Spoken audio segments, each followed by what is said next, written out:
अद्वैतची बहीण सिया आणि तो अद्वैत लहानपणापासून खूप जवळचे होते. सियाची एक खास मैत्रीण होती, मानसी, जी शाळेच्या दिवसांपासून त्यांच्या घरी येत जात असे. अद्वैतसाठी ती नेहमी सियाची मैत्रीण एवढीच होती, तिच्याबद्दल मनात कोणतीही वेगळी भावना नव्हती. कॉलेज संपल्यावर अद्वैत नोकरीसाठी मुंबईला गेला, पण 2 वर्षांनी प्रोजेक्टच्या कामासाठी त्याला परत नाशिकमध्ये यावं लागलं. तो घरी परतला तेव्हा त्याला कळलं की सिया आणि मानसीने मिळून एक लहानसा बुटीक व्यवसाय सुरू केला आहे. आता मानसीचा घरी वावर अधिक वाढला होता. एक दिवस सिया बाहेर गेली होती आणि मानसी व्यवसायाच्या काही नोंदी करण्यासाठी घरी थांबली होती. ती शांतपणे तिच्या लॅपटॉपवर काम करत असताना अद्वैतने तिला पहिल्यांदाच एका वेगळ्या नजरेने बघितलं. ती नेहमी हसमुख आणि उत्साही असायची, पण आज तिच्या चेहऱ्यावर कामाचं गांभीर्य होतं. तिचे व्यक्तिमत्व खुलून दिसत होते आणि तिचे केस तिने एका साध्या पोनीटेलमध्ये बांधले होते. ती अत्यंत सुंदर आणि साधी दिसत होती. दोघांनी काही वेळ कामाबद्दल बोललो. अद्वैतला कळलं की ती बिझनेस मॅनेजमेंटमध्ये पदवीधर आहे आणि तिच्याकडे छान दृष्टी आहे. हळूहळू त्यांची भेट फक्त कामाच्या नोंदीपुरती मर्यादित राहिली नाही. ते एकत्र कॉफी घेऊ लागले, चित्रपट पाहू लागले आणि रात्री उशिरापर्यंत गप्पा मारत बसू लागले. मानसीच्या बोलण्यात एक आपुलकी आणि समजूतदारपणा होता, जो अद्वैतला खूप आवडला.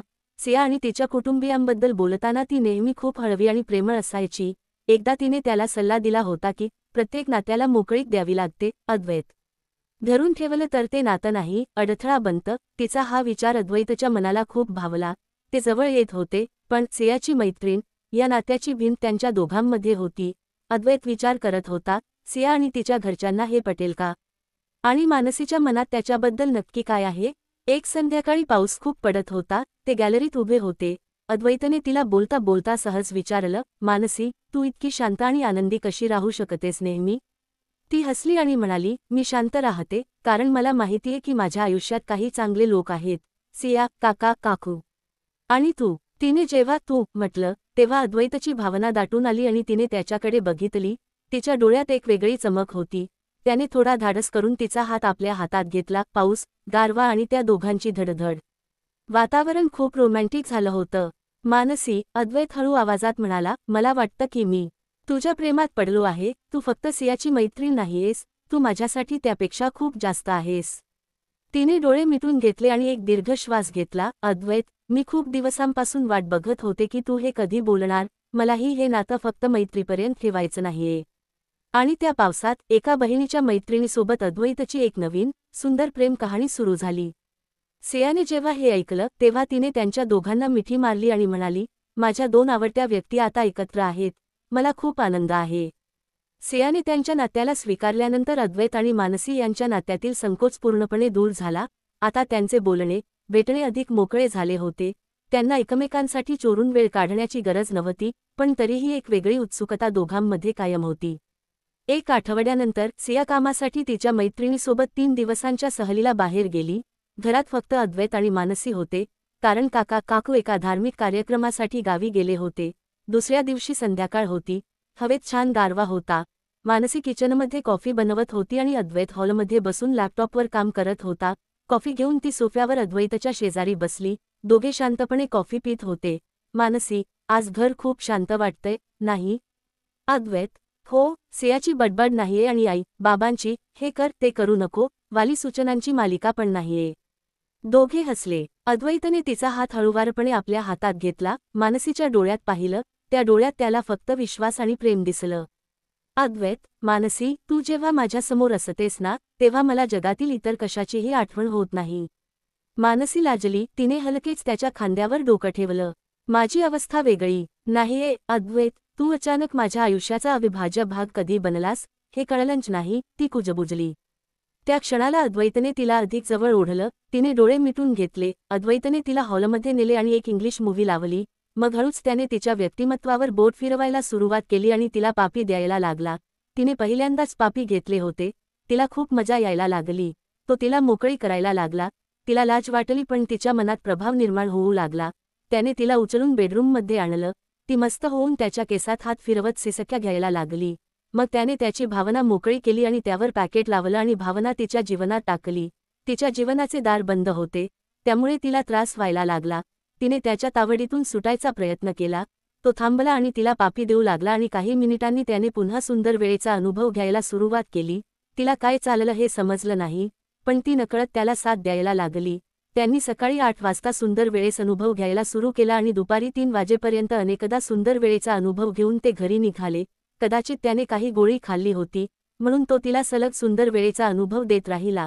घरी येऊन ती थकून गेली होती. त्या रात्री ती शांत झोपली. अशा रीतीने त्यांनी 4 वेळा सुंदर वेळेचा अनुभव घेतला. तिने ग्रॅज्युएशनच्या सुरुवातीला शिकले. त्याने तिला तोंडाने सुंदर वेळेचा अनुभव द्यायला शिकवलं. ती पण प्रोफेशनल सारखी त्याला अनुभव द्यायची. मग चौथ्या वेळी त्यांनी बिना पाकिटाचा सुंदर वेळेचा अनुभव घेतला. तो मुंबईला जाणार होता, म्हणून त्यांनी मनसोक्त अनुभव घेतला. त्यांच्यातील जवळीक वाढली. तो क्षण खूप भावनिक, हळूवार आणि रोमॅन्टिक होता. त्यांच्या नात्यातील मैत्रीची जागा आता प्रेमाने घेतली होती. रात्री जेवण झाल्यावर ते दोघे गॅलरीमध्ये बसले होते. आकाशात चंद्र शांतपणे चमकत होता. अद्वैतने मानसीला आपल्या जवळच्या बागेत फिरायला घेऊन जाण्याचा बेत केला. दोघे हातात हात घालून बागेत आले. अद्वैत, मला आठवतंय, लहानपणी तू आणि सिया या बागेत लपाछपी खेळायच्या, तेव्हा मला तू खूप त्रास देणारी वाटायचीस. मानसी, आणि तू स्वतःला खूप कूल समजायचास आणि आम्हा दोघींना छोटी पोळ म्हणायचास.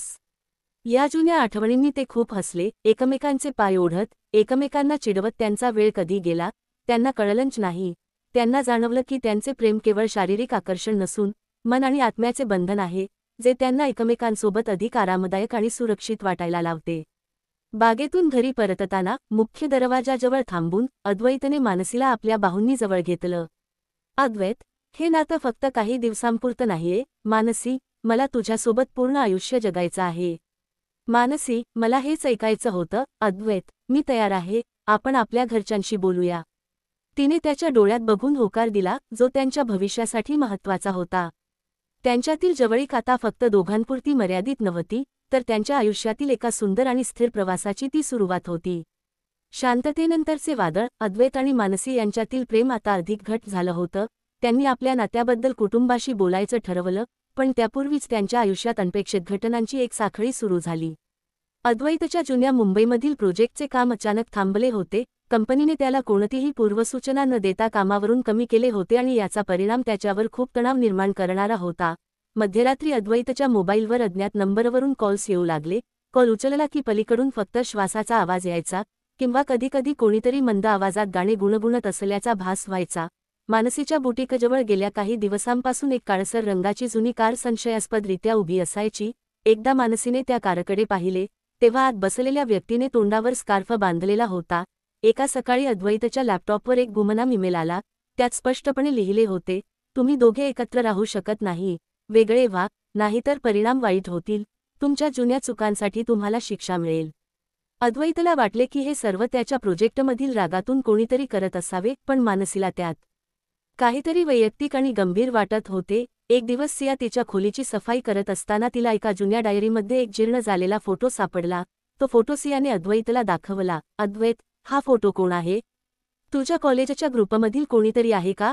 हा चेहरा थोडा ओळखीचा वाटतोय, सिया म्हणाली. फोटोमध्ये मानसी तिच्या कॉलेजच्या गणवेशात एका अनोळखी मुलासोबत हसताना दिसत होती. तो मुलगा मानसीला खूप जवळून ओळखत असावा असे वाटत होते. अद्वैतने तो फोटो मानसीला दाखवला. अद्वैत, हा मुलगा कोण आहे? मानसी, मला तू याबद्दल कधी सांगितलंच नाहीस. मानसीच्या चेहऱ्यावरचा रंग उडाला. ती घाबरली. तिचा चेहरा पांढरा पडला. मानसी, अद्वैत, हा एक जुना किस्सा आहे. तो आता माझ्या आयुष्यात नाहीये. ती स्पष्ट काही सांगायला तयार नव्हती. अद्वैतला वाटले की ती काहीतरी लपवत आहे, ज्यामुळे त्यांच्या नात्याला धोका निर्माण होऊ शकतो. अद्वैतच्या मनात अनेक प्रश्न उभे राहिले. तो अनोळखी मुलगा कोण आहे? तो मानसीच्या जुन्या चुकाशी संबंधित आहे का? त्या धमक्या आणि रात्रीचे कॉल्स तोच करत आहे का? या सर्व गोष्टींमुळेच माझा प्रोजेक्ट अचानक बंद पडला आणि मला कामावरून काढले गेले. अद्वैतने ठरवले की मानसीच्या भूतकाळातील हे गुण शोधून काढल्याशिवाय तो स्वस्थ बसणार नाही. त्याने मानसीच्या नकळत तिच्या लॅपटॉपमधील जुन्या फाईल्स आणि सोशल मीडिया अकाउंट्स तपासण्यास सुरुवात केली. एक भयानक सत्य तपास करत असताना अद्वैतला मानसीच्या एका बंद ईमेल फोल्डरमध्ये एक खूप जुना आणि भयानक व्हिडिओ सापडला. व्हिडिओमध्ये तोच फोटोमधील मुलगा वरुण आणि मानसी एका जुन्या इमारतीच्या टेरेसवर भांडताना दिसत होते. वाद वाढत गेला आणि अचानक त्या मुलाने मानसीला धक्का दिला. ती भिंतीवर आदळली आणि नंतर मानसीने त्याला टेरेसवरून खाली ढकलले. अद्वैतच्या अंगावर सर्रर्र असा काटा उभा राहिला. त्याचा श्वास थांबला. त्याला विश्वास बसत नव्हता की त्याची प्रेमळ आणि साधी वाटणारी मानसी इतकी भयानक गोष्ट करू शकते, तो मुलगा नक्कीच मरण पावला असावा. अद्वैतने व्हिडिओ लॅपटॉपमध्ये सुरक्षित ठेवला आणि घाबरून मानसीकडे पाहिले. ती बाजूच्या खोलीत शांतपणे पुस्तक वाचत बसली होती. अद्वैतच्या मनात थरलं सुरू झाले, ती मुलगी मारेकरी आहे का? हे सर्व ती लपवत होती? आणि आता ही धमकी देणारी व्यक्ती कोण आहे? ती फक्त त्या मुलाची मैत्रीण आहे की पोलिसांनी तिचा तपास सुरू केला आहे? धोक्याची पर्वा न करता अद्वैत पद्मावती परिसरातील जुनी चाळ या पत्त्यावर रात्रीच्या अंधारात पोहोचला, जी एक जुनी आणि निर्जन इमारत होती. आतमध्ये त्याला वरुणचा मित्र अविनाश याच्या खुणा, एक जुनी डायरी आणि टेप रेकॉर्डर सापडल्या, ज्यात स्पष्टपणे लिहिले होते की वरुणला ढकलणे हा अपघात नसून मानसीने केलेला हेतुपुरस्सर खून होता, कारण वरुण तिला काही व्यक्तिगत माहितीवरून ब्लॅकमेल करत होता. हे भयानक सत्य वाचून तो स्तब्ध झाला असतानाच रात्री फोनवर धमकावणारी आणि त्याच्या प्रत्येक हालचालीवर पाळत ठेवणारी व्यक्ती अचानक त्याच्यासमोर उभी राहिली. ती व्यक्ती दुसरी कोणी नसून अद्वैतची स्वतःची बहीण सिया होती, जिने अविनाशच्या मदतीने आपल्या मैत्रिणीचा, मानसीचा पर्दाफाश करण्यासाठी गेल्या 4 वर्षांपासून हे गूढ नाटक रचले होते. आणि तिने सत्याचा निर्णायक पुरावा असलेली एक टेप असलेली बॅग अद्वैतच्या हातात दिली आणि म्हणाली, आता निर्णय तुला घ्यायचा आहे, अद्वैत, प्रेम की सत्य. सियाने जेव्हा ती बॅग अद्वैतच्या हातात दिली, तेव्हा अद्वैतच्या पायाखालची जमीन सरकली. समोर त्याची बहीण, जी न्याय मागत होती, आणि दुसऱ्या बाजूला मानसी, जिच्यावर त्याचे जीवापाड प्रेम होते आणि जिचा गुन्हा त्याने स्वतःच्या डोळ्यांनी पाहिला होता. अद्वैत सियाकडे तीव्र नजरेने पाहत, सिया, तू हे काय करत आहेस? मला पूर्ण माहिती आहे की मानसीने गुन्हा केला आहे, पण मी तिच्यावर खूप प्रेम करतो, तिला वाचवण्यासाठी मी काहीही करेन. सिया, म्हणजे तू एका मारेकऱ्याला वाचवणार? आपल्या आई-वडिलांना काय सांगणार तू? आणि जर हे सत्य बाहेर आलं तर आपल्या कुटुंबाची काय इज्जत राहील? अद्वैत, मी काहीतरी मार्ग काढतो. आपण पोलिसांकडे जाण्याऐवजी पुरावे नष्ट करू आणि मानसीला या शहरातून दूर घेऊन जाऊ. तू माझी मदत कर. सियाने अत्यंत दुःखी होऊन डोळे मिटले. शेवटी भावाच्या प्रेमापुढे तिचे मन पिघळले. तिने त्याला टेप आणि डायरी नष्ट करण्यात मदत करण्याचे वचन दिले, पण एक अट घातली, मानसीने स्वतःहून पोलिसांसमोर कबुली द्यावी किंवा कायमचे हे शहर सोडून जावे.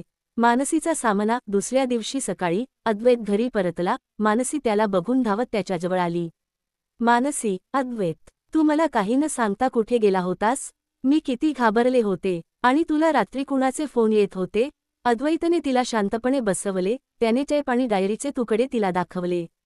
अद्वैत, मी सर्व काही जाणतो. मानसी, वरुण आणि टेरेसवरील तो दिवस. मानसीच्या चेहऱ्यावर पुन्हा मृत्यूची भीती पसरली. ती रडू लागली आणि अद्वैतच्या पायावर डोके ठेवून माफी मागू लागली. मानसी, तो मला ब्लॅकमेल करत होता. तो माझे आयुष्य उद्ध्वस्त करत होता. मला स्वतःचा बचाव करायचा होता. अद्वैत, तो अपघात होता. मी त्याला जाणूनबुजून ढकलले नाही. अद्वैतला तिची अवस्था पाहून तिचा तिरस्कार करता आला नाही. त्याने तिला जवळ घेतले. अद्वैत, ठीक आहे, शांत हो. मी तुला वाचवेन, पण तुला एक गोष्ट करावी लागेल. आपण लगेच आज रात्री हे शहर सोडून जाऊ. एका अज्ञात ठिकाणी जाऊन नवीन आयुष्य सुरू करू. पळण्याचा बेत आणि सापळा. अद्वैतने लगेचच 2 विमानाची तिकिटे बुक केली आणि काही तासांत मानसी आणि तिच्या महत्त्वाच्या वस्तू घेऊन तो एअरपोर्टकडे निघाला. सियाने त्याला मदत केली, ज्यामुळे कोणालाही त्यांच्या बाहेर जाण्याबद्दल संशय आला नाही. रात्रीचे 10 वाजले होते. ते दोघे एअरपोर्टवर चेक इन करण्यासाठी रांगेत उभे होते. अद्वैतला वाटले की तो जिंकला. त्याने प्रेमासाठी कायद्याला हरवले. तेवढ्यात एअरपोर्टच्या लाऊंजमध्ये त्यांच्या मागून 2 पोलीस अधिकारी आले. पोलीस अधिकारी, अद्वैत आणि मानसी, आम्हाला तुमच्यासोबत चालावे लागेल. अद्वैत आणि मानसी हादरले. अद्वैत, तुम्ही कोण? काय झालंय? पोलीस अधिकारी, तुम्ही आणि तुमची बहीण सिया मिळून एक खून लपवण्याचा प्रयत्न करत आहात. आम्हाला पुरावे मिळाले आहेत, विशेषतः वरुण देशपांडे यांच्या मृत्यूचा व्हिडिओ आणि तुमचा पळून जाण्याचा बेत. अद्वैतने मागे वळून पाहिले तर तिथे त्याची बहीण सिया उभी नव्हती. सिया नव्हे तर तो अविनाश होता. सियाने खऱ्या पुराव्याची व्हिडिओची बॅग अद्वैतला दिलीच नव्हती. तिने अद्वैतच्या प्रेमाचे आणि निष्ठाचे शेवटचे परीक्षण केले होते. अद्वैतने प्रेमासाठी गुन्हेगाराला वाचवण्याचा प्रयत्न केला. ही माहिती तिनेच आपल्या मित्राच्या मदतीने पोलिसांना दिली होती, जेणेकरून सत्य आणि न्याय दोन्ही जिंकावे. अद्वैत आणि मानसीला पोलिसांनी अटक केली. प्रेमासाठी लढणारा अद्वैत शेवटी सत्याच्या आणि न्यायाच्या जाळ्यात अडकला. पोलीस अटकेनंतर नाशिकमधील कोर्टात मानसी आणि अद्वैत यांच्यावरील खटला 1 वर्ष चालला, जिथे सिया आणि अविनाश यांनी महत्त्वाचे साक्षीदार म्हणून साक्ष दिली. सियाच्या साक्षीमुळे हे सिद्ध झाले की मानसीने वरुण याला टेरेसवरून ढकलले होते, पण सेल्फ डिफेन्स हा मुद्दा न्यायालयात प्रभावी ठरला, कारण वरुण तिला ब्लॅकमेल करत होता आणि त्यानेच आधी तिला धोकादायक पद्धतीने ढकलले होते. व्हिडिओ पुरावा आणि मानसीच्या वकिलांच्या जोरदार युक्तिवादामुळे खून करण्याच्या हेतूअभावी मानसीला कठोर शिक्षा झाली नाही. तिला सदोष मनुष्यवधाच्या आरोपाखाली 5 वर्षांची सश्रम कारावासाची शिक्षा सुनावण्यात आली. तसेच पुरावे नष्ट करण्याचा प्रयत्न केल्याबद्दल अद्वैतलाही 3 महिन्यांची शिक्षा झाली, परंतु त्याने तपासात सहकार्य केल्यामुळे आणि सियाच्या विनंतीमुळे त्याला लवकर जामीन मिळाला. या घटनेनंतर अद्वैतने मुंबईतील नोकरीचा विचार सोडून दिला आणि नाशिकमध्ये राहून वडिलांना त्यांच्या व्यवसायात मदत करण्यास सुरुवात केली, तर सियाने तिच्या बुटीक व्यवसायाला अधिक गांभीर्याने घेतले आणि सामाजिक न्यायासाठी काम करणाऱ्या एका संस्थेत सक्रिय झाली. 3 महिन्यांनी जेव्हा अद्वैत कारागृहातून बाहेर आला, तेव्हा तो पूर्णपणे बदललेला होता. कारागृहाच्या भिंतींनी त्याला प्रेमापेक्षा सत्याचे महत्त्व शिकवले होते. त्याने मानसीला एकदाच कारागृहात भेटून तिला सांगितले की, आपले प्रेम सुंदर होते, मानसी, पण त्यापेक्षा सत्य आणि न्याय मोठे आहेत. मी तुझ्या शिक्षेची वाट बघू शकत नाही. त्याने तिच्या चांगल्या भविष्यासाठी शुभेच्छा दिल्या आणि त्यांचे नाते संपवले.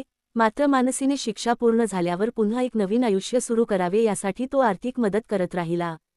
सिया आणि अद्वैत यांच्यातील बंध या अग्निपरीक्षेनंतर अधिक घट्ट झाले, कारण सियाने प्रेमासाठी नव्हे, तर न्यायासाठी आपल्या भावाला वाचवले होते. आणि अद्वैतने तिला पूर्णपणे माफ केले होते. अशा प्रकारे त्यांचे ते सुंदर पण गुंतागुंतीचे प्रेमप्रकरण एका नाट्यमय आणि न्यायपूर्ण समाप्तीपर्यंत पोहोचले, जिथे प्रेमाचा पराभव झाला नाही, पण सत्याचा विजय झाला. आणि आता अद्वैत आपल्या आयुष्याची नवीन सुरुवात करताना अधिक शांत, समजूतदार आणि नैतिक मूल्यांवर ठाम होता.